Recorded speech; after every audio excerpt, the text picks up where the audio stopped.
Even though it was in an indirect manner, but Vitaly Laletin still made it absolutely clear that it was in fact Engin who convinced him to not compete at the East vs West event, particularly the Brian Shaw event, which is going to happen in USA. As of now, Vitaly Laletin is present as a special guest at the Amur Tiger 4 event, where Schoolboy is going to compete against Sergey Chirvovov. It is going to happen tomorrow, and Grigory Lyashchuk is also one of the competitors. There, Vitali revealed some interesting information both before and during the press conference. He said that at the East vs West organization, there were already many problems, especially for the athletes. Problems like accommodating a couple of people in the same room, not giving them separate rooms, just like the way it used to be before.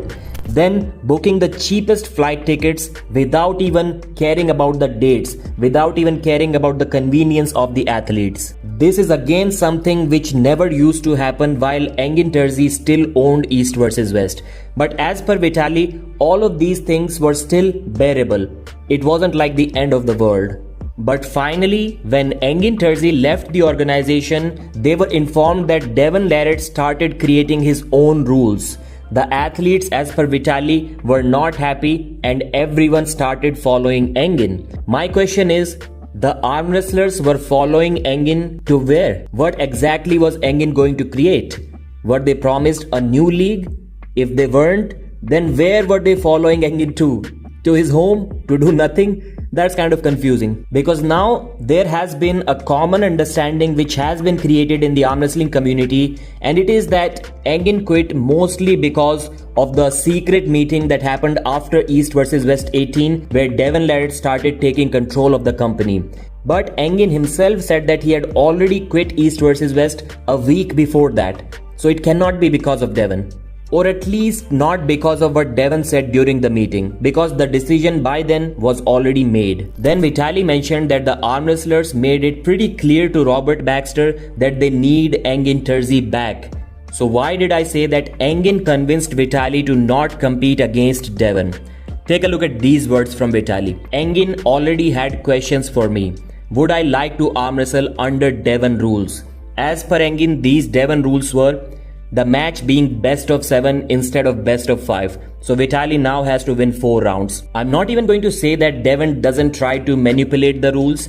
This is nothing new. We have seen that during all of the press conferences. And in fact, Devon was able to get some rules changed. Like this micro fouls being avoided. That wasn't really a thing until Devon started competing at East vs West. So even Engin had implemented a lot of rule changes to the league as per Devon's suggestion. So what's wrong if Robert Baxter is also doing that? And it's not even like it is the first time that Vitali is competing in a best of 7. He never really had any problem with that. And the second problem that Engin informed Vitali was Devon is going to implement the running foul system. Once again, he may do that, but Vitali has competed under that rule as well. So what was so difficult there? And then Vitali was saying that there's also a lot of other bad stuff. He didn't clarify what he meant by that. But he said Devon loves all of that and he doesn't. That's why he didn't want to compete there.